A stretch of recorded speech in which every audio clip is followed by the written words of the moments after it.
মৰমৰ ছাত্ৰ-ছাত্ৰীসকল তোমালোকৰ সাইকোলজি 133 যিখন তোমালোকৰ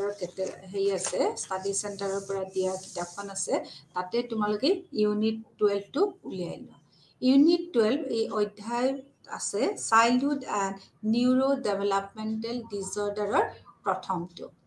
তাৰ অৰ্থ হ'ল শৈশৱ আৰু স্নায়ু বিকাশৰ বিকাৰৰ বিষয়ে আমি আলোচনা কৰিম। প্ৰথমতে জানা এই যে বিকাৰসমূহ আছে আমাৰ যিবিলাক ডিছঅৰ্ডাৰ আছে সৰুতে যদিও আমাৰ এতিয়া আমি গম পাওঁ যে এইটো এটা বিকাৰ, কিন্তু 1990 চনলৈকে অটিজিম যেতিয়ালৈকে আমাৰ পৰীক্ষাগতভাৱে আমাৰ বৈজ্ঞানিকসকলে মনোবৈজ্ঞানিকসকলে লোৱা নাছিল, অৰ্থাৎ 1990 চনৰ আগলৈকে শিশুসকলৰ দেহত যে কিবা মানসিক বিকাৰ জন্মতে লৈ আহিব পাৰে তাৰ কথা আমাৰ ভবাই যোৱা নাছিল। 1990 চনত প্ৰথম অটিজিমৰ বিষয়ে আলোচনা হ'ল, পৰীক্ষা কৰা হ'ল, অটিষ্টিক চিলড্ৰেনছ বিলাক লৈ যোৱা হ'ল সাইকোলজিষ্টৰ ওচৰলৈকে। তেতিয়াহে আমি গম পালো যে শিশুসকলেও এনেকুৱা কিছুমান মানসিক ৰোগত ভুগিব পাৰে। এতিয়া শিশুসকলে যে মানসিক ৰোগত ভুগিব পাৰে তাৰ কেনেকুৱা ধৰণৰ বিকাৰসমূহ হ'ব পাৰে সেই বিষয়ে এই অধ্যায়টোত আমি আলোচনা কৰিম। এতিয়া প্ৰথমতে চোৱা ডেভেলপমেণ্টেল সাইকোপেথলজি অৰ্থাৎ বিকাশমূলক মনোবিজ্ঞানো কাক বোলে। ই এটা মনোবিজ্ঞানৰে ক্ষেত্ৰ, অৰ্থাৎ সাইকোলজিৰে ই এটা পাৰ্ট হয়। ই কি কৰে স্বাভাৱিক বিকাশ প্ৰক্ৰিয়াৰ পৰিপ্ৰেক্ষিতত গুৰুত্বপূৰ্ণ বিভ্ৰান্তিৰ উৎপত্তি আৰু কাৰণবোৰ অধ্যয়ন কৰে।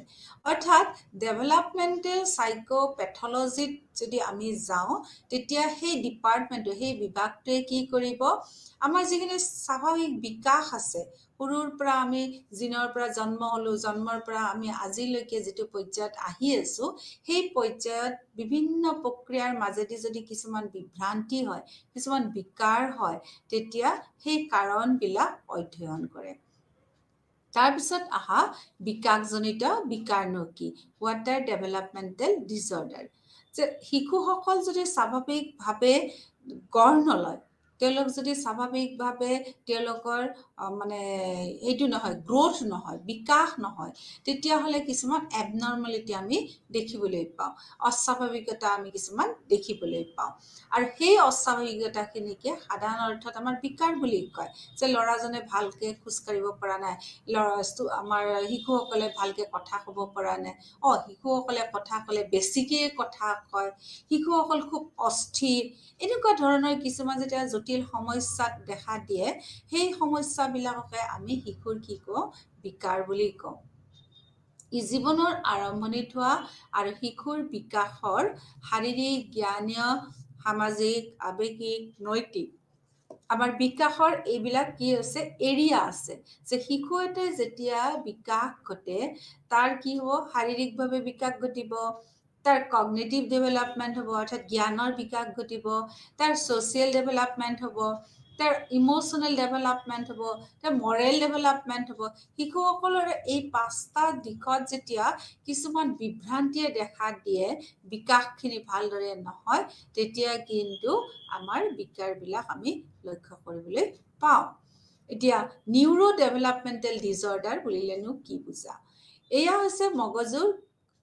হোৱা এক গাঁথনিগত আৰু কাৰ্যকৰী পাৰ্থক্যৰ ফলস্বৰূপে বিবেচিত হৈছে। অক্ষম পৰিস্থিতিৰ এটা গোট যি সাধাৰণতে জন্মৰ সময়ত স্পষ্ট হয় বা শিশুটো বিকশিত হ'বলৈ আৰম্ভ কৰাৰ লগে লগে সি স্পষ্ট হৈ পৰে। স্নায়ুৰ বিকাশ যদি ভালদৰে নহয় তেতিয়াহ'লে শিশুসকল কিন্তু বিকাৰগ্ৰস্ততা চিকাৰ হয়। তাৰপিছত চোৱা শিশুসকলৰ কিছুমান ডিপ্ৰেশ্যনত ভোগে 12.1ত উলিয়াই লোৱা। শিশুসকল কোনবিলাক শিশু আমি বিকাৰগ্ৰস্ত বুলি ভাবিম?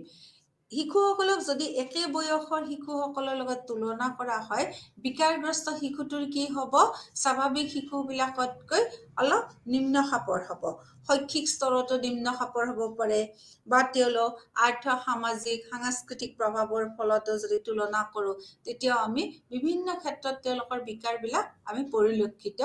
হওঁ। এতিয়া শিশুৰ হতাশাৰ লক্ষণবিলাক কি কি এইখিনি তোমালোকৰ খুব দৰকাৰী। যে যেতিয়া শিশুবিলাক হতাশাত ভোগে তেতিয়া তেওঁলোকক পৰিয়াল আৰু বন্ধুবৰ্গৰ পৰা আঁতৰত থাকে তেওঁলোকে ফেমিলিৰ কোনো মানুহৰ লগতে ভালকে চলাফিৰা নকৰে আনকি তেওঁলোকৰ বন্ধু লগতো তেওঁলোকে ভালকে কথা নাপাতে তেওঁলোকে আই টু আই কন্টেক্ট নকৰে যিবিলাক শিশু বিকাৰগ্ৰস্ত হয় আৰু যিবিলাক শিশু হতাশাত ভোগে তেওঁলোকৰ সদায় ইয়াত বেয়া আছে তাত বেয়া আছে শৰীৰটো এইখিনিত লাগিছে দুখ পাইছো এনেকুৱা ধৰণৰ অভিযোগ কৰে শৰীৰটোৰ ওপৰতে যেতিয়া তেতিয়া তেওঁলোকৰ ভোক লাগে ভোকটো খুব দুৰ্বল ধৰণৰ হয় আৰু বেলেগৰ এগ্ৰেছিভ আচৰণ কৰে ফটককে খং উঠে তেওঁলোকে কি কৰে আক্ৰমণাত্মক আচৰণ কৰে আত্মক্ষতি কেতিয়াবা কি হয় নিজকে সুইচাইড পৰ্যন্ত তেওঁলোকে কৰিব পাৰে বা কেতিয়াবা তেওঁলোকে কি কৰে হতাশাত ভুগি পেলাই নিজৰ শৰীৰৰে এটা অংগ কাটি দিব পাৰে তাৰপিছত তেওঁলোকে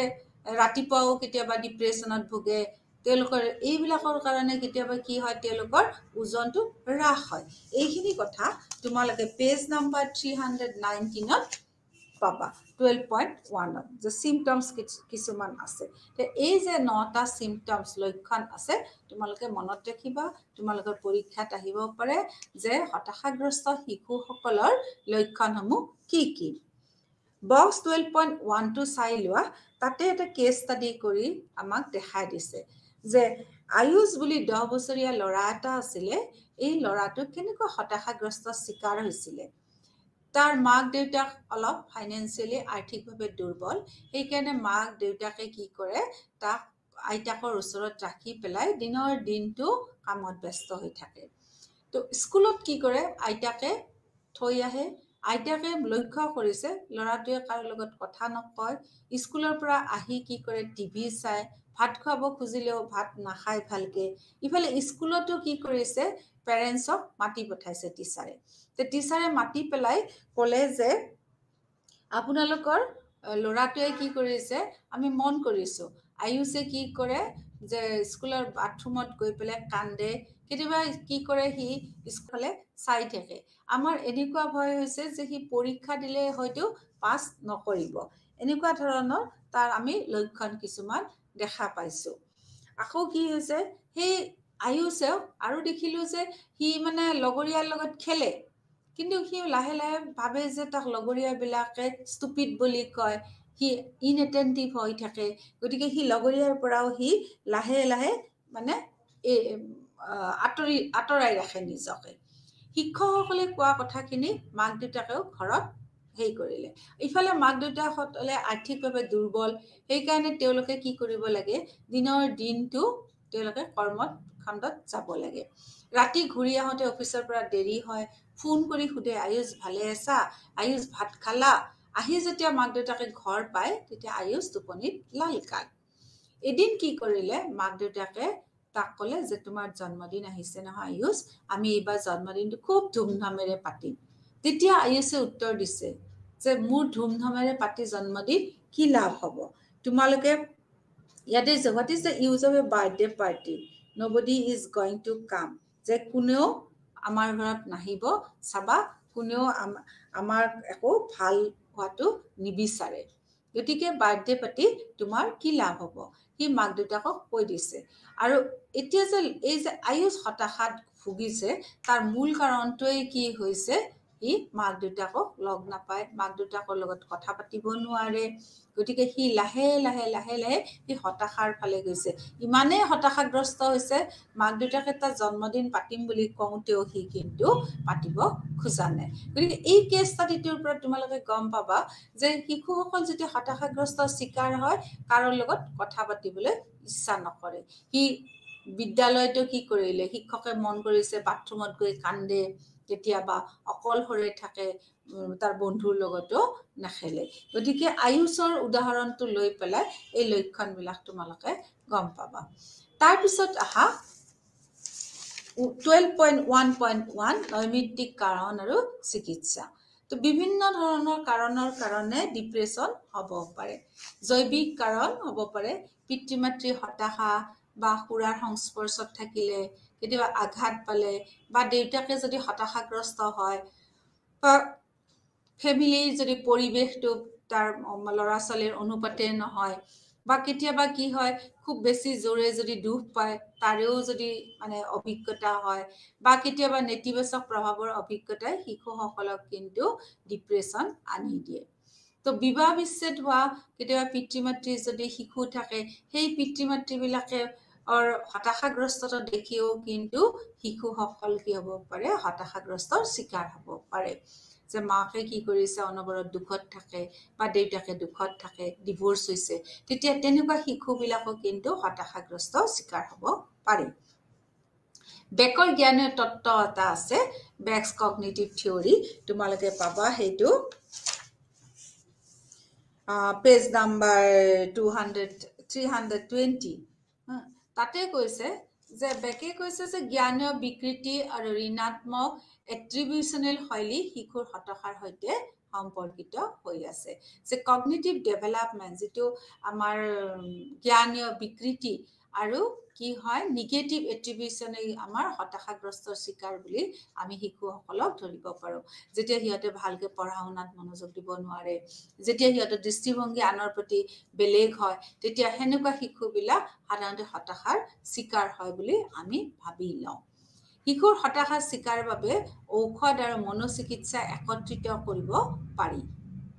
যে শিশু যেতিয়া আমি হতাশাগ্ৰস্ত শিশুসকলক যদি আমি চিকিৎসা পদ্ধতিটো চাওঁ তেনেকুৱা চিকিৎসা পদ্ধতি চালে শিশুজনক কিন্তু আমি ভালদৰে অধ্যয়ন কৰিব লাগিব ভালদৰে কি কৰি ভাল পায় কি খাই ভাল পায় কেনেকুৱা কথা ক'লে ভাল পায় এইবিলাক তেওঁলোকে চিন্তা কৰি চাইহে ডক্টৰে ঔষধ দিব পাৰে গতিকে ঔষধ আৰু মনোচিকিৎসা একলগ কৰিব লাগিব শিশুৰ বাবে ব্যৱহৃত ঔষধবোৰ সাধাৰণতে কি হয় বমিৰ নিচিনা হয় উকালি আহে খাব নোখোজে এনেকুৱা হলে নহব তে মূৰৰ বিষ উঠে অনবৰতে সিহঁতে কি কৰে উদ্বিগ্নতাত থাকে আৰু অনিদ্ৰা আৰু সিজাৰৰ দৰে অবাঞ্ছিত পাৰ্শ্বক্ৰিয়া হ'ব পাৰে যে ঔষধ খালেই যে শিশুটো হতাশাগ্ৰস্তৰ পৰা আঁতৰত আহিব এইটো নহয় হতাশাগ্ৰস্তৰ পৰা আঁতৰত থাকিবলৈ হলে শিশুটোক ঔষধ খুৱাব লাগিব আৰু লগতে কি কৰিব লাগিব তাক মানসিকভাৱে আমি তাক কেয়াৰ কৰিব লাগিব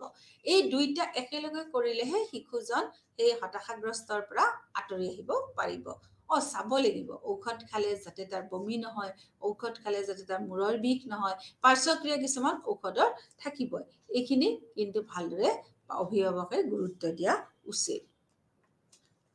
তাৰপিছত চোৱা শিশুৰ সৈতে মানসিক চিকিৎসাৰ উদ্দেশ্য হৈছে শিশুসকলক অভিজিত কৰি আবেগিক অভিব্যক্তি সক্ষম কৰাৰ বাবে এক সহায়ক আবেগিক পৰিৱেশ আমি প্ৰদান কৰিব লাগিব মনোশিক্ষা সহায়ক ব্যৱস্থা পৰিয়াল আৰু বিদ্যালয়ৰ অন্তৰ্ভুক্তিও শিশু বিকাশৰ চিকিৎসাৰ এটা অংশ হৈ থাকে 12.2 এটো খুব দৰকাৰ হয় এটো কি হৈছে আমি হতাশাগ্ৰস্ততাটো এটা আমাৰ কি হ'ল ডিসঅৰ্ডাৰ এটা বিকাৰ হ'ল দ্বিতীয় বিকাৰটো আহা যেটো এলিমিনেশন ডিসঅৰ্ডাৰ এটো হৈছে বৰ্জন বিকাৰ কয় অসমীয়াত যেতিয়া শিশু কিছুমান আমি দেখো 5 বছৰলৈ শিশু কিছুমান কি হয় বিছনাত পেচাব কৰে বেড ওয়েটিং তো সেই শিশুখিনিক আমি বাৰু বিকাৰগ্ৰস্ত শিশু বুলি ধৰিম নেকি কি ইয়াতে কোৱা হৈছে যে মনোবিজ্ঞানীসকলে কয় 5 বছৰ বয়সলৈ যদি শিশুসকলে বিছনাত পেচাব কৰে ইমান বেছি ধৰিব লগা কথা নহয় কিন্তু 5 বছৰৰ পিছত যদি শিশুৱে বিছনাত পেচাব কৰাটো মানে নিয়মিতভাৱে কৰি থাকে তেতিয়া শিশুজন সেই বিকাৰগ্ৰস্ত হয় যে বৰ্জন বিকাৰনো কি এলিমিনেশন ডিসঅৰ্ডাৰ 12.2 ত আছে তোমালোকৰ এটো শৌচ আৰু পেচাবৰ অসুবিধাৰ বিষয়ে চিন্তা কৰে তাৰে দুটা ভাগ আছে বৰ্জনৰ এটা প্ৰথমটো ভাগ আমি লওঁ ইনিউৰেছিছ হল বেড ওয়েটিং মই তোমালোকক ক'লোৱে ইনিউৰেছিছ দুই ধৰণৰ হ'ব পাৰে প্ৰাইমাৰী ইনিউৰেছিছ আৰু সেকেন্ডাৰী ইনিউৰেছিছ প্ৰাথমিক ইনিউৰেছিছনো কি হয় যেতিয়া শিশুসকলে কেতিয়া পেচাব কৰিব লাগিব এই কথাটো শিকা নাই বাবে পেচাব কৰে যে ভাত খাই উঠি শুৱাৰ আগতে পেচাব কৰিব লাগিব সেইখিনি নিহিকি যদি পেচাব মানে শুব যায় তেতিয়াহ'লে কিন্তু তাৰ পেচাব হ'ব পাৰে আৰু সেই কাৰণটো যেতিয়া আমি গম পাম সেইটো কি কম প্ৰাথমিক ইউৰিনেচিছ আৰু দ্বিতীয়তে কি হয় শিশুসকলক আমি ট্ৰেইনিং দিব লাগিব পেচাব কৰাৰ কাৰণে ট্ৰেইনিং দিব লাগিব কিন্তু ট্ৰেইনিং দিয়াৰ পিছতো দেখিছোঁ ইহঁতে বিছনাত পেচাব কৰে মাজে মাজে বিছনাত পেচাব কৰে আৰু সেইটোক কি ক'ব ছেকেণ্ডাৰী ইউৰিনেচিছ যে গৌণ প্ৰথমটো হৈছে প্ৰাইমাৰী তাত ট্ৰেইনিংটো নোহোৱাকৈ পেচাব কৰিছিল দ্বিতীয়টো ট্ৰেইনিং দিয়াৰ পিছতো ই পেচাব কৰে সেইটো হৈছে ছেকেণ্ডাৰী ইউৰিনেচিছ এইবিলাক কাৰণ কিছুমান আছে এনে আমাৰ ল'ৰা বা ছোৱালীটোৱে বিছনাত পেচাব নকৰে তো আৱেগিক সমস্যা কিছুমান হ'ব পাৰে অকাৰ্যকৰী পাৰিবাৰিক বাৰ্তালাপ তাৰ ভাল নলগা যদি কথা বাৰ্তা ঘৰটোত চলি আছে তেতিয়াও কিন্তু ৰাতি পেচাব হ'ব পাৰে বিছনাত কেতিয়াবা তাৰ খুব এক্সাইটমেণ্ট হৈছে দিনত পেচাব হ'ব পাৰে বা কেতিয়াবা কি হৈছে সি ঘৰৰ পৰিয়ালৰ মানুহৰ মাজত দেখিছে ইমান কাজিয়া লাগিছে তো ইটোক ভাল নাপায় এনেকুৱা হ'লেও প্ৰেছাৰত থাকিলেও কিন্তু বিছনাত পেচাব কৰিব পাৰে এই কাৰণকেইটা তোমালোকে ভালকৈ মন দিবা ৰাখিবা যে আৱেগিক সমস্যা যে পৰিয়ালৰ বাৰ্তালাপ ভাল নলগা বাৰ্তালাপবিলাক উদ্বেগ পৰিয়ালৰ সদস্যৰ কিছুমান ঘটনাক লৈ পেলাই শত্ৰুতা হোৱা বা কেতিয়াবা চাপপূৰ্ণ পৰিস্থিতিৰ পৰিৱেশৰ কাৰণেও কি হ'ব পাৰে বিছনাত পেচাব কৰিব পাৰে এতিয়া বিছনাত পেচাব কৰিলে আমি কি কৰিম তেতিয়া এটা হতাশা প্ৰতিৰোধী ঔষধ কিছুমান আমি দিব পাৰোঁ বা ইপ্ৰেমাইন আদি ইউৰেচিছৰ চিকিৎসাৰ বাবে প্ৰয়োগ কৰা হয় এইবিলাক আমি দি পেলাই অলপ চাব পাৰোঁ দ্বিতীয় প্ৰকাৰটো বৰ্জনৰ কি নাম এনক্ৰেপেচিছনো কি ই 4 বছৰ বয়সৰ পিছত বাউল চলাচলৰ বাবে প্ৰস্ৰাৱ কৰিব শিকিব নোৱাৰা বুজায় যে সি ভালদৰে পেচাব কৰিব নোৱাৰে ই ইউৰিনেচিছতকৈ কম সচৰাচৰ হয় কম ধৰণৰ বিকাৰ হয় আৰু অধ্যয়ন কৰি গম পোৱা গৈছে যে ছোৱালীতকৈ এনক্ৰেপেচিছ ল'ৰাৰ ক্ষেত্ৰত প্ৰায় 6 গুণ বেছি ল'ৰাবিলাক এনেকুৱা ক্ষেত্ৰত চিকাৰ হয় তেওঁলোকৰ বাউল মুভমেণ্টটো ঠিক ঠাক নহয় বাবে এনক্ৰেচিছ হয় দ্বিতীয়তে আমি চাওঁ DSM-5 ডায়াগনষ্টিক ষ্টেটিষ্টিকেল মেনুৱেল যিখন আছে আমেৰিকান চাইকলজিষ্ট এছ'চিয়েশ্যনে 2013 উলিয়াইছে যে তেওঁলোকৰ মতে কিছুমান চৰ্ত আছে ক্ৰাইটেৰিয়া আছে তোমালোকক সেইটো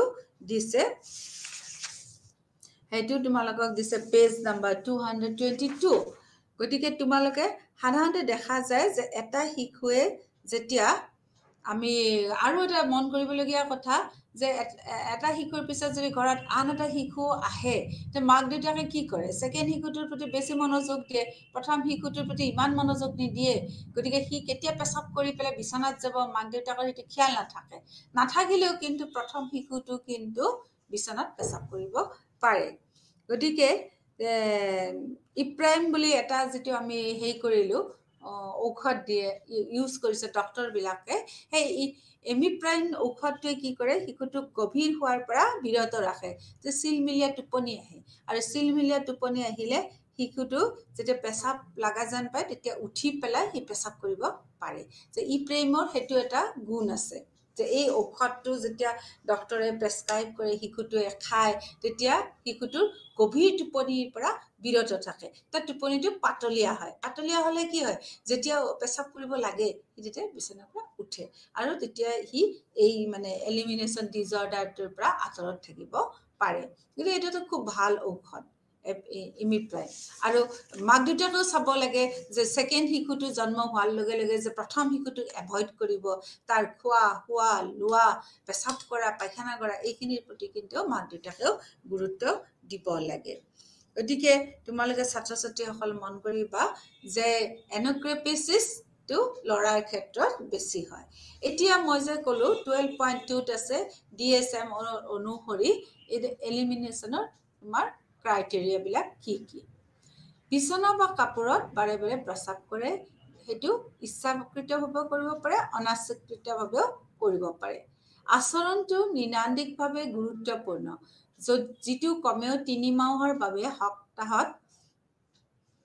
কমেও 2 বাৰ সঘনতা বা সামাজিক শৈক্ষিক কাৰ্যৰ অন্যান্য গুৰুত্বপূৰ্ণ ক্ষেত্ৰত নিদানিকভাৱে গুৰুত্বপূৰ্ণ দুৰ্দশা বা বিকলাংগতাৰ উপস্থিতিৰ দ্বাৰা প্ৰকট হয়। এইটো হৈছে 2 নম্বৰ ক্ৰাইটেৰিয়া। 3 নম্বৰ ক্ৰাইটেৰিয়াটো চোৱা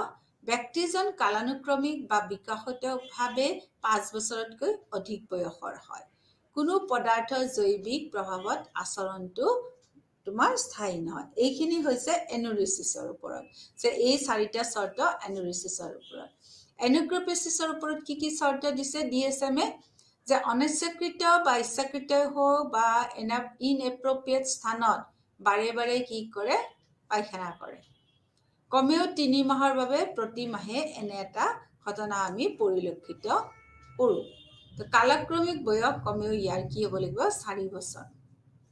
4 নম্বৰ, যিবিলাকৰ কনষ্টিপেশ্যন থাকে, কোষ্ঠিকাঠিন্য থাকে, তেনেকুৱা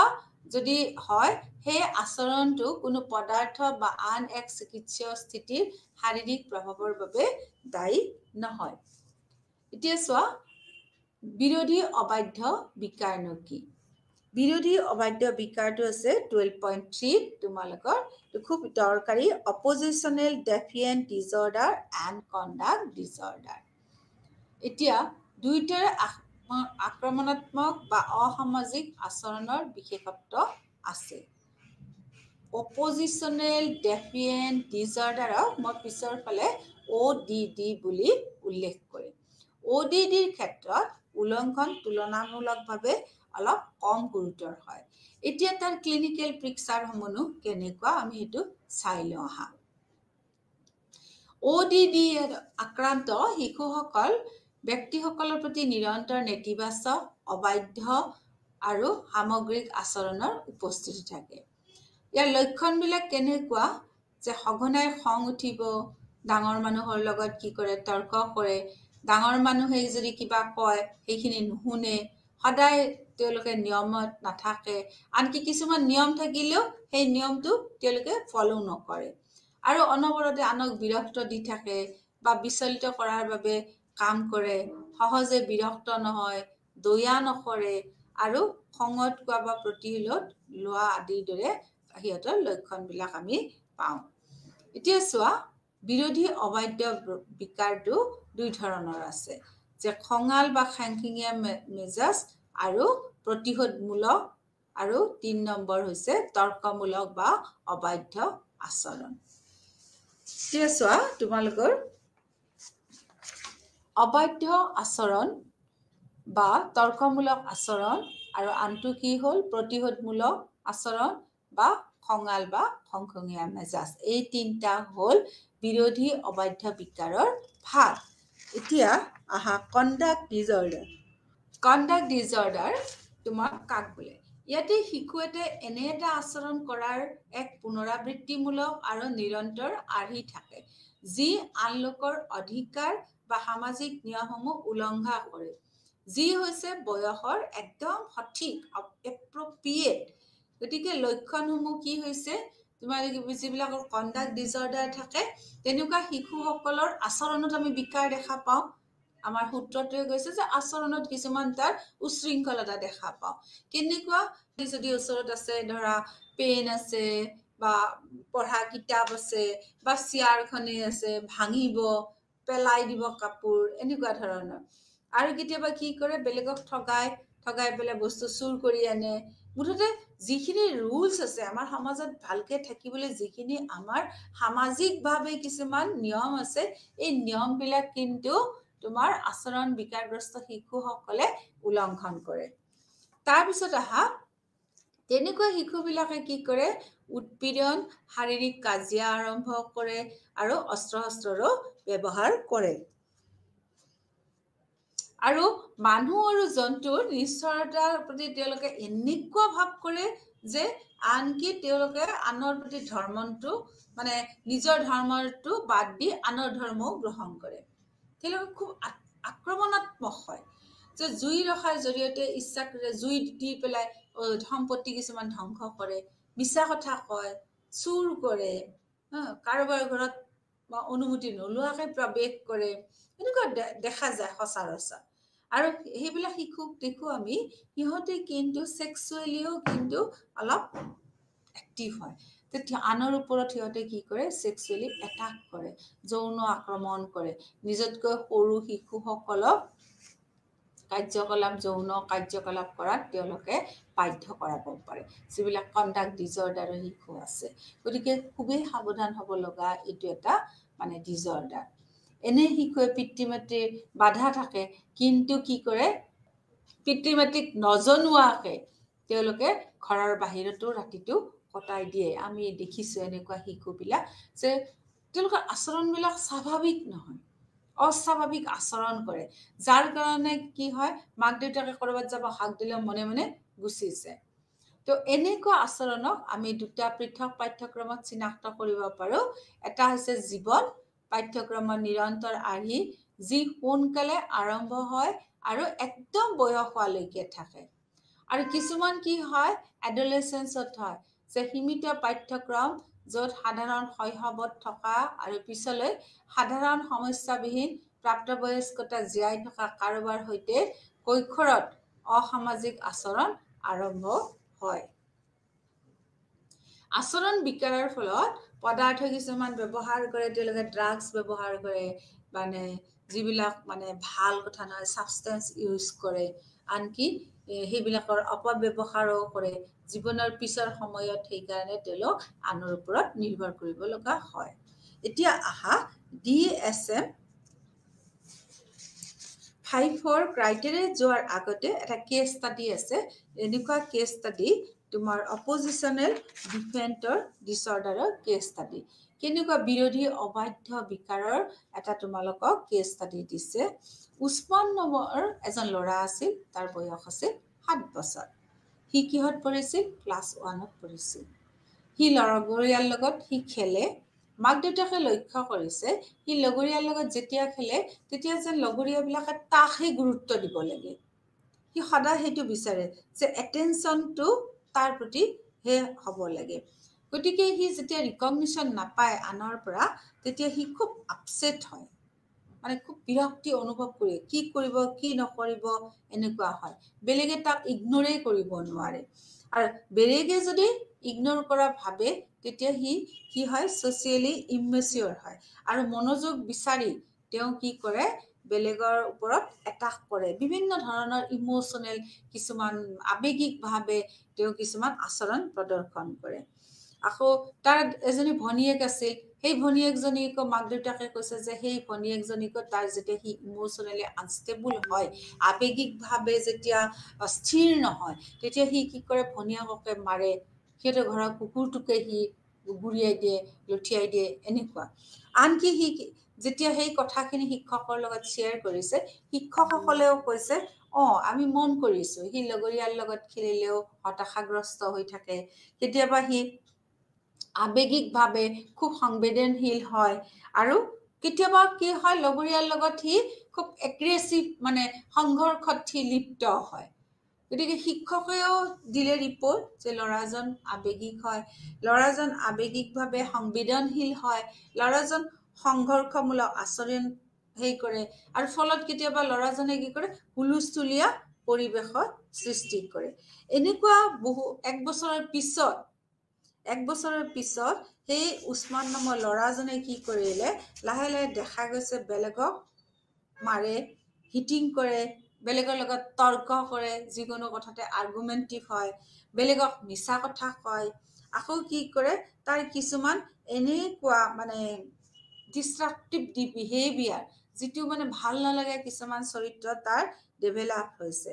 গতিকে প্ৰি স্কুলৰ পৰা আমি যদি চাওঁ নাৰ্চাৰীলৈকে তাৰ চৰিত্ৰসমূহ লাহে লাহে বিকশিত হ'ব ধৰিছে যিজন উছমান 7 বছৰীয়া সেই উছমানৰ যদি পাছ হিষ্ট্ৰীটো আমি লক্ষ্য কৰোঁ শিক্ষকৰ পৰা আমি যদি লওঁ ডাটা তাৰ মাক দেউতাকৰ পৰা ডাটা লওঁ তেতিয়া গম পাওঁ তাৰ বয়স হোৱাৰ লগে লগে তাৰ এইটো কি হৈ আছে ডিজঅৰ্ডাৰটো বিকাশটো মানে বিকাশৰ গতিটো খুব মানে প্ৰচণ্ড হৈছে আগতে সি কি কৰিছিলে মনে মনে আছিল যদিও খং উঠিছিল এতিয়া খং উঠিলে সি বেলেগক মাৰিলে কাকো নাপালে আনকি ঘৰত ভনীয়েককে মাৰে এনেকুৱা হৈছে গতিকে আমাৰ উছমানৰ কেছ ষ্টাডিটোৰ পৰা আমি গম পালো যে যিবিলাক বিৰোধী অবাধ্য বিকাৰগ্ৰস্ত শিশু আছে সেইবিলাক শিশুৱে সদায় ৰিকগনিশ্যন বিচাৰে যে তাক যেন চবেই গুৰুত্ব দিয়ক আৰু তাক যেতিয়া গুৰুত্ব নিদিয়া যেন নেদেখে তেতিয়াই তাৰ কি হয় আমি এই বিকাৰসমূহ তাৰ ওচৰত পৰিলক্ষিত হোৱা দেখিবলৈ পাওঁ এতিয়া আমি যেতিয়া 12.4 বক্সটো চাওঁ তেতিয়া আমি DSM-5 কিছুমান চৰ্ত দেখিবলৈ পাওঁ যেনেকুৱা ইয়াতে চোৱা 1 নম্বৰত দিছে যে নিম্নলিখিত শ্ৰেণীবোৰৰ কমেও 4টা লক্ষণ থাকিলেই আমি বিৰোধী অবাধ্য বিকাৰগ্ৰস্ত শিশু বুলি কওঁ যে সেই শিশুসকল বিৰোধী কোনো কাৰো কথা নুশুনে অবাধ্য যে খিংখিঙীয়া টাইপৰ হয় এতিয়া সেই কি থাকিলে আমি এই ভাগটোত পেলাব পাৰিম যে তোমাৰ অপজিশনেল ডেফিয়েন্ট ডিসঅৰ্ডাৰৰ ভাগত পেলাই চিকিৎসকসকলে চিকিৎসা কৰিব যে তেওঁলোকে কি হয় খঙাল বা খেংখিঙীয়া মেজাজৰ হয় 1 নম্বৰ তাৰে ভিতৰত কৈছে প্ৰায় খঙত থাকে সিহঁতে আৰু সিহঁতে খুব সহজতে কি হয় বিৰক্ত হয় খং আৰু বিৰক্ত দুইটাই একেলগে থাকে সিহঁতে আনৰ লগত কি কৰে অবাধ্য আচৰণ কৰে তৰ্ক কৰে যে কিছুমানৰ লগত সিহঁতে কি কৰে এনেকুৱা ধৰণে তৰ্কত লিপ্ত হয় প্ৰায় কি কৰে সিহঁতে বেলেগৰ পাৰমিশন নলয় বেলেগৰ অনুৰোধো নাৰাখে অনুৰোধ যদি কোনোবা কৰে যোৱা নকৰা না নুশুনে তেওঁলোকে ইচ্ছা কৰিয়ে আনক কি কৰে বিৰক্তি দিয়ে তেওঁলোকে প্ৰায় বেলেগৰ ভুল বা দুৰ্ব্যৱহাৰ কৰে দোষাৰোপ কৰে যে মই কৰা নাই নহয় সিহে কৰিছে তুমি এইটো কিয় নিছা নাই নহয় বেলেগেহে নিছে গতিকে এনেকুৱা শিশুবিলাকে কি কৰে বেলেগক মানে আক্ৰমণ কৰে বেলেগৰ ওপৰত দুখটো জাপি দিয়ে তাৰপিছত কৈছে এই শিশুবিলাক খুব প্ৰতিশোধমূলক হয় প্ৰতিশোধমূলক যোৱা 6 মাহৰ ভিতৰত কমেও 2বাৰ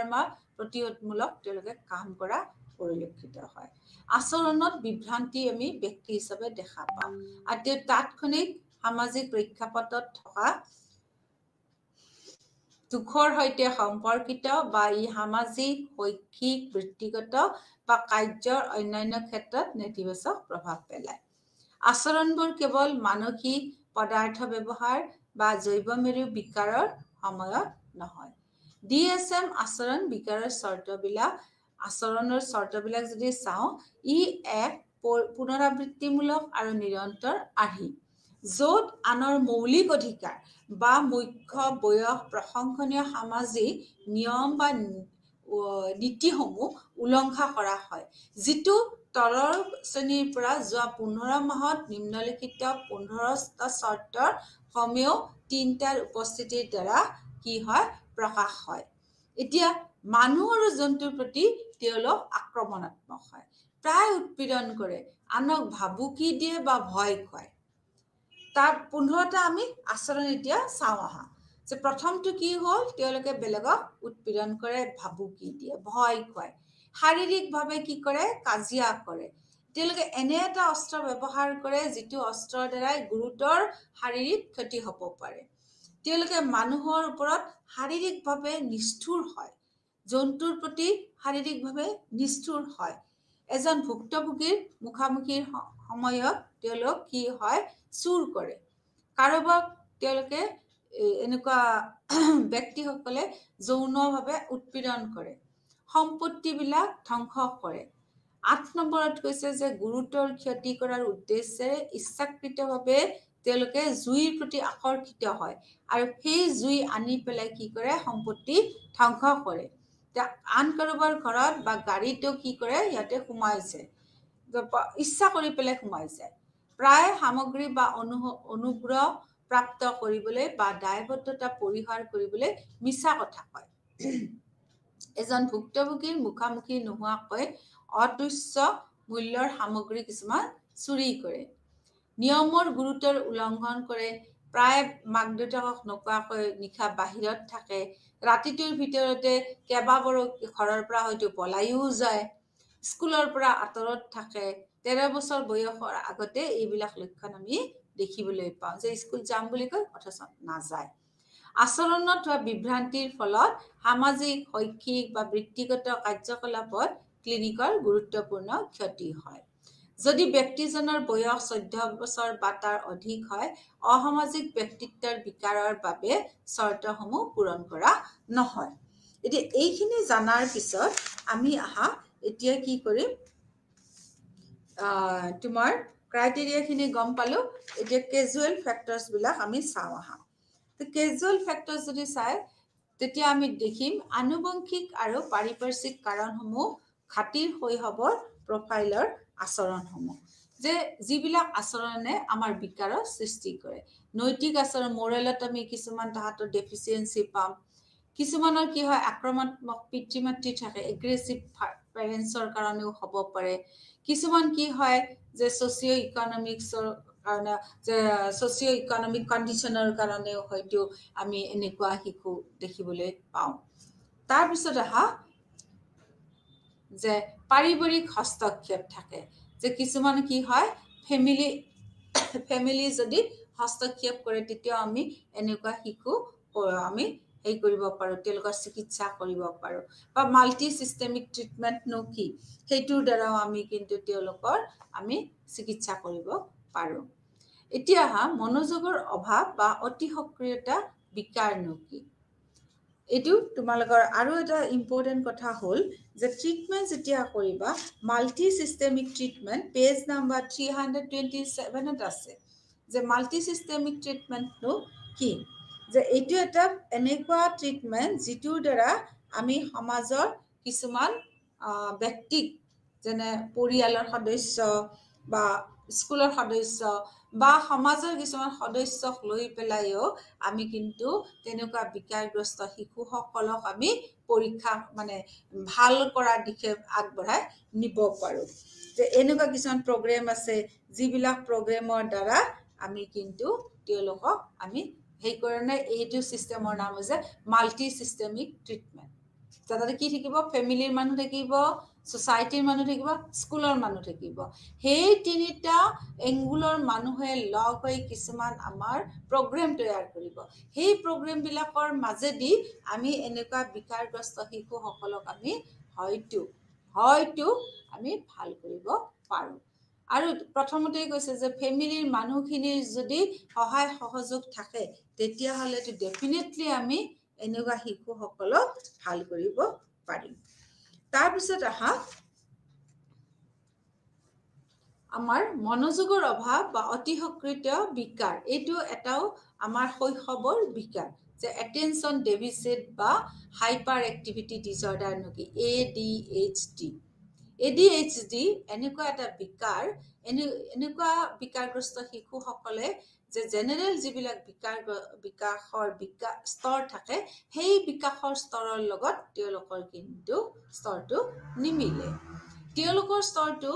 কি হয় হাইপাৰ এক্টিভিটি হয় অতি সক্ৰিয় হয় তেওঁলোকৰ নিৰন্তৰ মনোযোগ অত্যাধিক অতিৰঞ্জিত মটৰ কাৰ্যকলাপ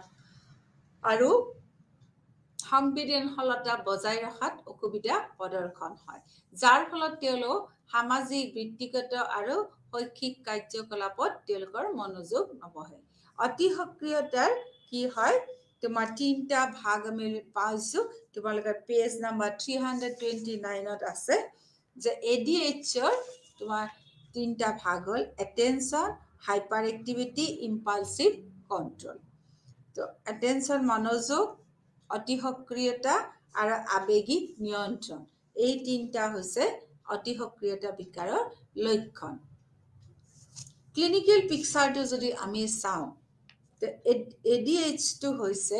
কৈছে মনোযোগৰ ঘাটি হৈছে এক বহুমাত্ৰিক নিৰ্মাণ য'ত অন্তৰ্ভুক্ত হৈ থাকে উত্তেজনা সতৰ্কতা নিৰ্বাচিত মনোযোগ নিৰন্তৰ মনোযোগ সতৰ্কতা বা বিভ্ৰান্তিৰ সমস্যা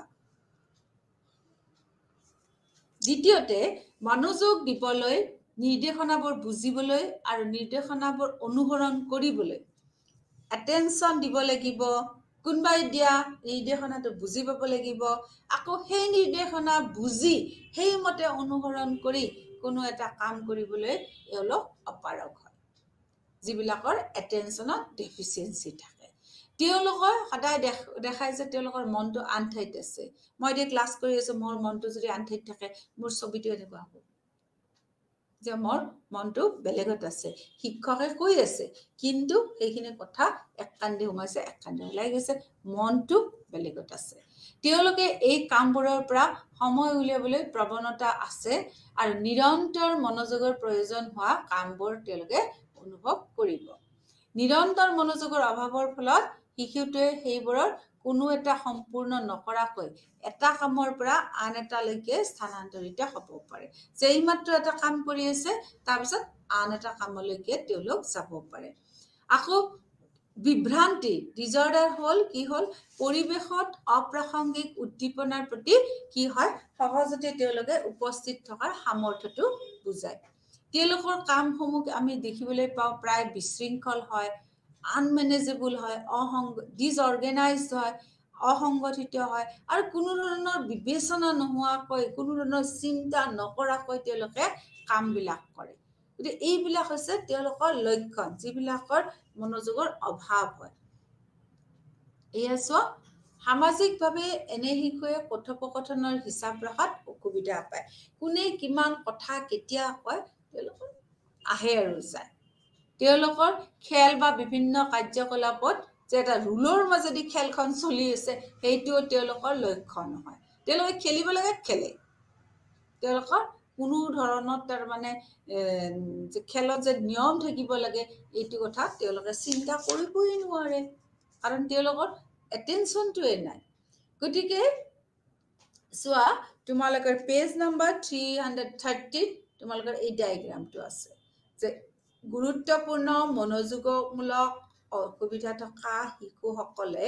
অভিভাৱক আৰু শিক্ষকসকলে বৰ্ণনা কৰিছে যে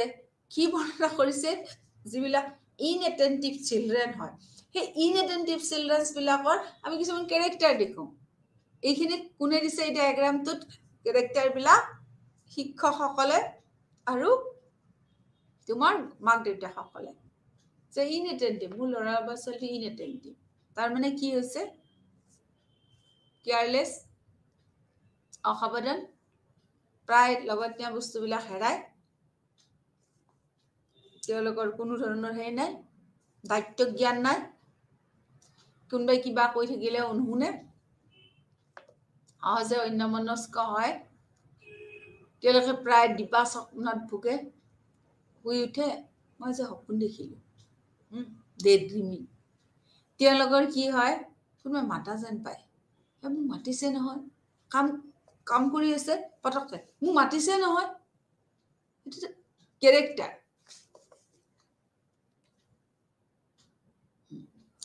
এতিয়া চোৱা হাইপাৰ এক্টিভিটি অতি সক্ৰিয়তা থকা শিশুৰ বাবে অভিভাৱকসকলে আৰু শিক্ষকসকলে বৰ্ণনা কৰিছে যে কি বৰ্ণনা কৰিছে তেওঁলোকে ইমানেই মটৰ এক্টিভিটি বা দুই ধৰণৰ আমি হাইপাৰ এক্টিভিটি পাওঁ এটা হৈছে তোমাৰ কি মটৰ অতি সক্ৰিয়তা আনটো হৈছে কণ্ঠস্বৰ অতি সক্ৰিয়তা মটৰ সক্ৰিয়তাটো কি ক'ব আমাৰ মটৰ হাইপাৰ এক্টিভিটি আৰু কণ্ঠস্বৰ অতি সক্ৰিয়তাটো কি কয় ভোকেল হাইপাৰ এক্টিভিটি মটৰ এক্টিভিটিটোত কি হ'ব যিবিলাক hyper activity in motor activities তেওঁলোকে ঘৰৰ যিকোনো দৰ্জা খিৰিকী যেতিয়া বগাই যাব পাৰে কোনো এটা ঠাইত সাৱধানে বহি নাথাকিলে অনবৰতে হাত দুখনেদি কামেই কৰি থাকে অনবৰতে বস্তু পেলায় এনেকুৱা ধৰণৰ আনফালে কণ্ঠস্বৰ অতি সক্ৰিয়তা মানে কি কথাই কৈ থাকে চেৰেং বেৰেংকে সিহঁতে কথাই কৈ থাকে যে মটৰ অতি সক্ৰিয়তা আৰু কণ্ঠস্বৰ অতি সক্ৰিয়তা এই দুটা ভাগ হ'ল হাইপাৰ এক্টিভিটি মুঠতে এক ঠাইত থিয় হৈ নাথাকাটোৱে হৈছে মটৰ হাইপাৰ এক্টিভিটি কথা বেছিকৈ কোৱাটো হৈছে ভোকেল হাইপাৰ এক্টিভিটি তোমালোকে এই দুটা কথা মনত ৰাখিবা এতিয়া হাইপাৰ এক্টিভিটি আকৌ দুটা ভাগ খেই দিছে যোৱা তেওঁলোকে কেনেকৈ থাকে পিতৃ মাতৃৰ অতি সক্ৰিয়তাৰ বৰ্ণনা যে তেওঁলোকে কি কৰিব ঘৰ আৰু বিদ্যালয়ত দৌৰি থাকে আৰু বগাই থাকে অৱসৰৰ কাৰ্যকলাপত শান্তভাৱে খেলিবলৈ বা নীৰৱে জড়িত হোৱাত তেওঁলোকে অসুবিধা পায়। প্ৰায় যাওঁতে যেন সিহঁতৰ হাত ভৰিৰে কাম কৰি যায়, স্থিৰ হৈ সিহঁতে বহি থাকিব নোৱাৰে। ধৈৰ্যৰ ক্ষেত্ৰত সংবেদনশীলতা দেখা যায়। তেওঁলোকে কোনোবাক যে ৱেইটিং কৰি থাকিব পাৰে এইটো ভাবিবই নোৱাৰে। হাইপাৰ এক্টিভ চিলড্ৰেনছবিলাকে অনবৰতে চঞ্চল, তেওঁলোকে কথা সুধিলেও তাৰ স্পষ্টভাৱে উত্তৰ দিয়াত অক্ষম। বিদ্যালয়, সামাজিক বা ব্যক্তিগত পৰিস্থিতিত অসুবিধাৰ সৃষ্টি কৰাক লৈ পেলাই যেতিয়া কথা হয়, তেওঁলোকে কি কৰে? আনক কয় মই কৰা নাইতো, সিহে কৰিছে, এনেকুৱা আনক অন্তৰ্ভুক্ত কৰি লয়। কোনো এটা কথা সুধিলেতো ভালকে উত্তৰ নিদিয়েয়ে, আকৌ কিছুমান সেনেকুৱা বেমেজালি দেখিলে পটককৈ আনৰ ওপৰত দোষটো জাপি দিয়ে। কিছুমান ছেকেণ্ডাৰী তেওঁলোকে সমস্যা প্ৰদৰ্শন কৰে, যেনে কি কৰে? লিখিবলৈ দিলে দেৰিকৈ ছাবমিট কৰে, পঢ়িব দিলে লাহে লাহে পঢ়ে, যিকোনো মানে অংক কৰিব দিলে তেওঁলোকে ভালকৈ অংকখিনিও কৰিব নোৱাৰে। এনেকুৱা সহকৰ্মীসকলৰ তুলনাত তেওঁলোকৰ একদম কম ধৰণৰ ইণ্টেলিজেঞ্চ আছে আৰু তেওঁলোক সদায় ছ'চিঅ' ইকনমিক প্ৰব্লেমছত ভোগে। তেওঁলোকৰতো এনেকুৱা শিশুবিলাকৰ বন্ধুও কম হয়, বন্ধুত্বহীন হয় তেওঁলোক, আৰু তেওঁলোক সকলোৰে অপ্ৰিয় হয়। অপ্ৰিয় হয় যাৰ ফলত তেওঁলোক কি হয়? ডিপ্ৰেছিভৰ আৰু এগ্ৰেছিভৰ চিকাৰ হয়। এই যে ধৈৰ্য নাই, তেওঁলোকে বহি থাকিব নোৱাৰে, কোনোবাই সুধিলে ভালকৈ উত্তৰ দিব নোৱাৰে, তাৰে কিছুমান কাৰণ আছে। যে ১ নম্বৰ কাৰণটো কি হ'ল? শৈশৱৰ কাৰ্যকলাপৰ প্ৰতি সমাজৰ অসহিষ্ণুতা, যে সৰুতে যিবিলাক কাম কৰিছিল সেইবিলাক কাম কৰোঁতে সমাজে স্বীকৃতি দিয়া নাছিলে। দ্বিতীয়তে, পিতৃ মাতৃসকলে তেওঁলোকৰ চহৰীয়া জীৱনৰ চাপত থাকে, সেইকাৰণে ঘৰত কোনো ল'ৰা ছোৱালীয়ে কি কাম কৰিছে তেওঁলোকে চাবলৈ নোৱাৰে। কেতিয়াবা কি হয়, এনেকুৱা শিশুবিলাক এনেকুৱা বিকাৰৰ হয় কাৰণ সেই শিশুবিলাকক পৰিয়ালৰ মানুহে ছাপোৰ্টো নকৰে। আক্ৰমণ বা হতাশাৰ কেতিয়াবা উচ্চ সহৰোগ দুয়োটাই পোৱা যায়। মনোযোগহীনতা, অতিশীঘ্ৰতা বিকাৰৰ বাবে চৰ্ত দিছে। তোমাৰ ডায়েগনষ্টিক ষ্টেটিষ্টিকেল মেনুৱেল 2013ত ওলাইছে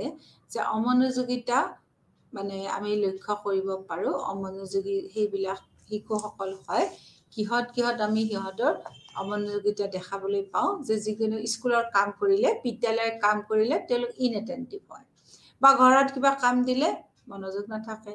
আৰু তেওঁলোকে বাৰে বাৰে মনোযোগ নিদিয়াকৈ যেতিয়া কামটো কৰে তাতে যথেষ্ট কি হ'ব? ভুল হ'ব। সেই ভুলখিনিও আমি পৰিলক্ষিত হওঁ। প্ৰায় কামত মনোযোগ বজাই ৰখাত বা এক্টিভভাৱে থকাত সিহঁতৰ কি হয়? অসুবিধা হয়। পোনপটীয়াকৈ কথা ক'লেও সিহঁতক যেন নুশুনা যেন ভাও জুৰি থাকে। প্ৰায় কোনো ধৰণৰ ইনষ্ট্ৰাকশ্যন তেওঁলোকে ফ'ল' নকৰে। কৰ্মস্থানত স্কুলৰ কাম কৰ্তব্য সম্পূৰ্ণ কৰাত ব্যৰ্থ হয়। প্ৰায় কাম আৰু কাৰ্যকলাপ সিহঁতে সংগঠিত কৰিব নোৱাৰে। নিৰন্তৰ মানসিক প্ৰচেষ্টাৰ প্ৰয়োজন হোৱা কামবোৰ পৰিহাৰ, অপচন্দ বা দৃষ্টি আকৰ্ষণ কৰিবলৈ অনিচ্ছুক হয়। যে মই কামটো কৰিম, বেলেগে চাব, তেওঁলোকে ভাবিবই নোৱাৰে, তেওঁলোকে কামত মনোযোগেই দিব নোৱাৰে। গতিকে কি কৰে? যে কোনোবাই যদি কাম দিয়েও সেই কামটো তেওঁলোকে পৰিহাৰ কৰে। প্ৰায় কি হ'ল? নিৰন্তৰ মানসিক চেষ্টাৰ প্ৰয়োজন হোৱা কামবিলাক, য'ত লাগি লাগি কিছুমান কাম কৰিব লাগে, সেই লাগি লাগি কাম কৰিবৰ কাৰণে তেওঁলোক অপাৰগ। দ্বিতীয়তে, এই কাম বা কাৰ্যবিলাকৰ প্ৰয়োজনীয় যিখিনি বস্তু লাগে তাহাঁতৰ ওচৰত দিলেও সেই বস্তুখিনি লৈ পেলাই যে কামটো শেষ কৰিব তেওঁলোকে কিন্তু নোৱাৰে। সেই বস্তুবিলাক তেওঁলোকৰ হেৰাই যায়। প্ৰায় বাহ্যিক উদ্দীপনাৰ দ্বাৰা সহজে বিচলিত। কাম কৰি আছে, পটককৈ গাড়ীৰ আৱাজ শুনিছে, গুচি গৈছে, পটককৈ মাইকৰ আৱাজ শুনিছে, বাহিৰত গৈ পেলাই শুনিছে, যে বাহিৰা উদ্দীপনাৰ প্ৰতি তেওঁলোক বেছি আকৰ্ষিত হয়। গতিকে নিজৰ কাৰ্যকলাপসমূহ তেওঁলোক পাহৰি যায়। এতিয়া আহা যে অতি সক্ৰিয়তাৰ এটা কেছ ষ্টাডিও দিছে তোমালোকৰ, যে সেই কেছ ষ্টাডিটো তোমালোকে পঢ়াৰ আগতে অতি সক্ৰিয়তা আৰু সংবেদনশীলতাৰ ওপৰত DSM আকৌ কিছুমান চৰ্ত দিছে। এইটো কেনেকুৱা? প্ৰায় হাতেৰে অস্থিৰ হয় বা টেপ কৰে বা আসনত বহি পেলাই চিঞৰে। বহা টেবুলত বহিছে, খুব চিঞৰিছে, হাতেৰে একদম শব্দ কৰি আছে, ৰেষ্টলেছ ইন মুভিং হেণ্ডছ। বহি থকাৰ যদি সম্ভাৱনা থাকে, যিকোনো পৰিস্থিতিতে পটককৈ উঠি দিয়ে, ঘৰৰ পৰা ওলাই যায় বা যিকোনো ধৰণৰ গ্ৰিল চিলত তেওঁলোকে বগাই যায়, যিটো সিহঁতৰ কাৰণে ঠিক নহয়। আৰু যদি এনেই থাকে ৰেষ্ট পিৰিয়ডত, খেলিব লাগে যদিও তেওঁলোক খেলিব নাযায়, সাধাৰণতে বেছিয়ে কথা কয় তেওঁলোকে। এনে এটা সম্পূৰ্ণ হোৱাৰ আগতে আগৰ উত্তৰটোৱে দিয়াত তেওঁলোক অপাৰগ হয়। প্ৰশ্ন এটা সম্পূৰ্ণ হোৱাৰ আগতে আন এটা কি হয়, উত্তৰ অস্পষ্টভাৱে আহে। তেওঁলোকে বেলেগে যে কোনোবা এটা মানে শুনি পেলাই বেয়া পাব, এইটো কাৰণে অপেক্ষা নকৰে, তেওঁলোকে পটককৈ উত্তৰ দিয়ে। সেই উত্তৰটো দিয়াৰ কাৰণে বেলেগৰ যে কিবা অসুবিধা হ'ব তেওঁলোকে ভাবিবই নোৱাৰে। তেওঁলোকে প্ৰায় আনে কৰা কামসমূহৰ ওপৰত বাধা প্ৰদান কৰে। আৰু যদি আনে কিবা কাম কৰি আছে তাতে গৈ পেলাই হেতাও পৰা লাগে, মানে যেতিয়া প্ৰৱেশ কৰে সেনেকুৱা কামবিলাকত।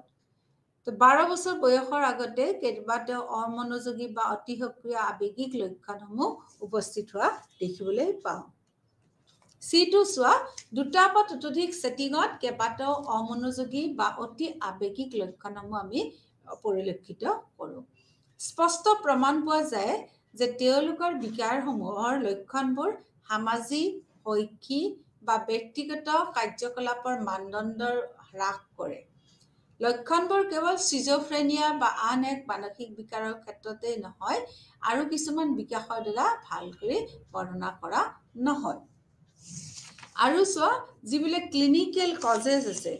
কজিয়েল ফেক্টৰ্ছ, সেইখিনি আমি এতিয়া চাওঁ যে এনেকুৱা কিয় তেওঁলোক হয়। এনেকুৱা যে আমি যে পালোঁ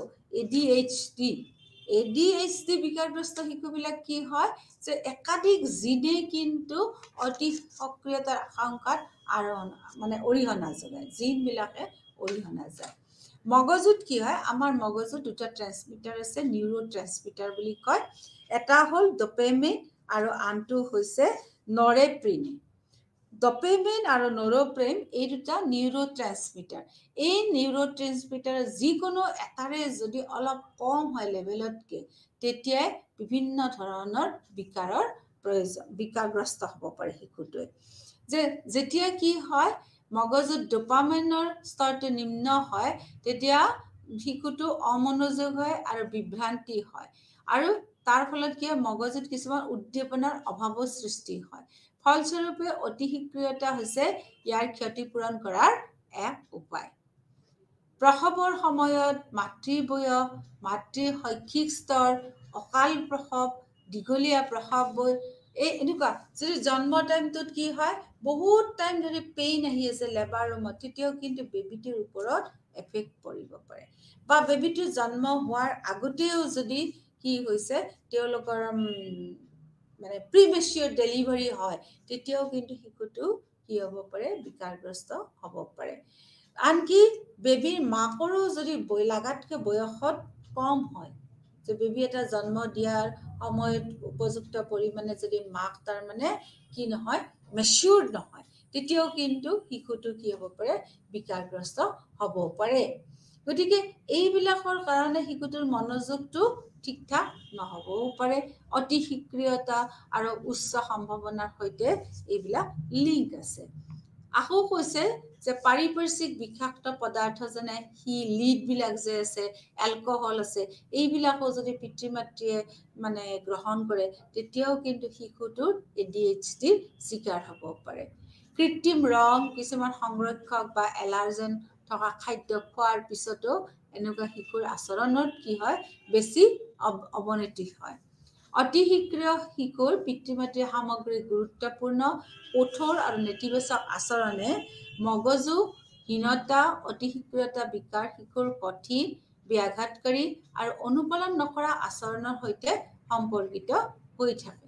এতিয়া তেনে ADHD থকা শিশুবিলাকক আমি কেনেকৈ চিকিৎসা কৰিম? যে ৰিটালিন নামৰ এবিধ ঔষধ আছে, যে ৰিটালিন, সেই প্ৰেছক্ৰিপশ্যনটো যদি আমাৰ ডক্তৰবিলাকে আমি দিয়াত দেখিবলৈ পাওঁ ৰিটালিন। আৰু ৰিটালিন ল'লে কিন্তু শিশুসকলৰ কিছুমান মানে পাৰিপাৰ্শ্বিক যিটো কি হেৰি হয় আৰু মানে তোমাৰ তাৰে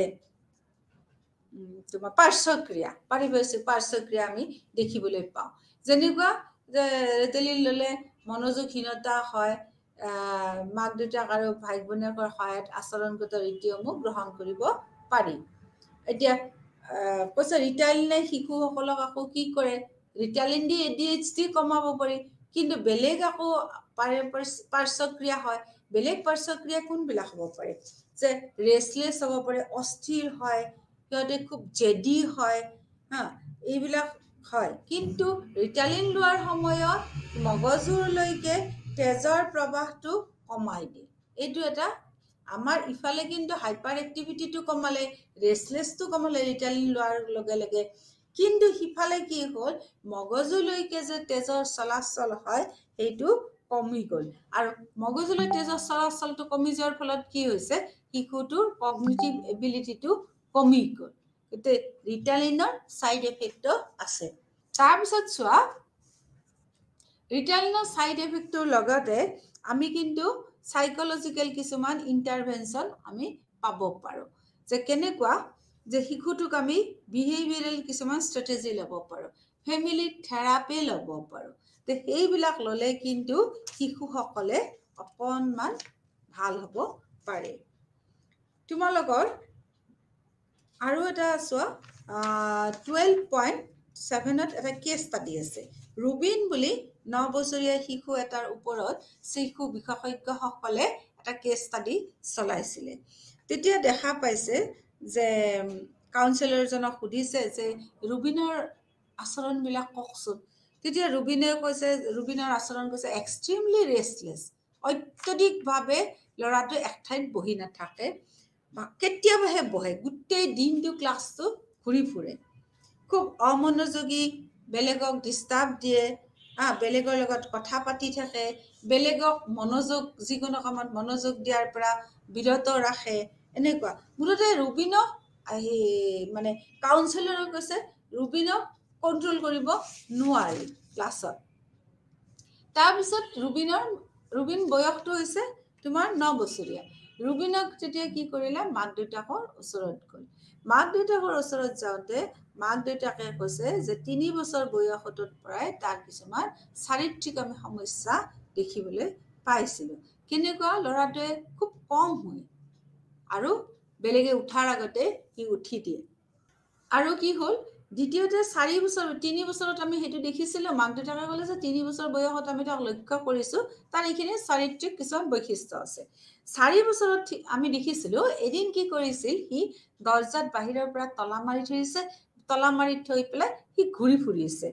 ৰাস্তা এজন বেলেগ মানুহে আহি পেলাই কৈছে যে ৰুবিন বাহিৰত ঘূৰি আছে যে সি কিবাকে মেনেজ কৰি পেলাই সি হয়তো বাকীবিলাক মানুহক বন্ধ কৰি থৈ পেলাই সি ঘূৰি ফুৰিছে আকৌ যেতিয়া তাক স্কুলত দিয়া হ'ল এইটো 4 বছৰ বয়সৰহে কাম 4 বছৰ বয়সৰ পিছত যেতিয়া তাক প্লে স্কুলত দিলে তেতিয়া কি হ'ল শিক্ষকসকলে আমাক কৈছিল যে তাক কণ্ট্ৰোল কৰিব নোৱাৰে এনেকুৱা ধৰণৰ আমি তোডলাৰৰ পৰা প্লে স্কুললৈকে তাৰ বিভিন্ন আমি বিকাৰগ্ৰস্তত আমি ভোগা দেখিবলৈ পালো সেই বিকাৰগ্ৰস্ততা কেতিয়াবা তাৰ চৰিত্ৰৰ মাজেদি প্ৰকাশ পায় তাৰ কেতিয়াবা জ্ঞানৰ মাজেদি প্ৰকাশ পায় কেতিয়াবা তাৰ কি হয় আমি আচৰণটো তাৰ ইমানেই এগ্ৰেছিভ হয় ইমানেই জেদি হয় তাক আমি কণ্ট্ৰোল কৰিব নোৱাৰো এই তোমাৰ কেছ ষ্টাডিটো 12.7ত আছে এইটো তোমালোকে ষ্টাডি কৰি ল'বা ৰুবিনৰ কেছটো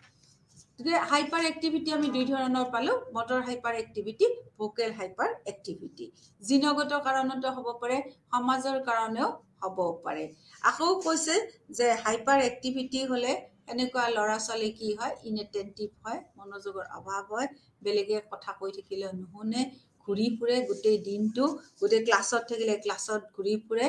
আকৌ কৈছে যে আমি সমস্যাবিলাক সমাধান কৰিব পাৰো যদিহে আমাৰ মনোবিজ্ঞানীসকলে পৰিয়ালৰ পৰা সহায় সহযোগ পায় পৰিয়ালৰ সদস্যসকলৰ সহায় সহযোগ অবিহনে বিকাৰগ্ৰস্ত শিশুসকলক কিন্তু আমি ভাল পথত স্বাভাৱিক পথত আনিবলৈ অপাৰগ হ'ম গতিকে ছাত্ৰ ছাত্ৰীসকল ইয়াতে এৰিছো শিশুসকলক বিকাৰগ্ৰস্ততাৰ পৰা মুক্ত মুক্তি লাভ কৰিবলৈ হ'লে পৰিয়ালৰ লগতে মনোবৈজ্ঞানিকসকলৰ সহায় লোৱাটো অত্যন্ত জৰুৰী। ধন্যবাদ।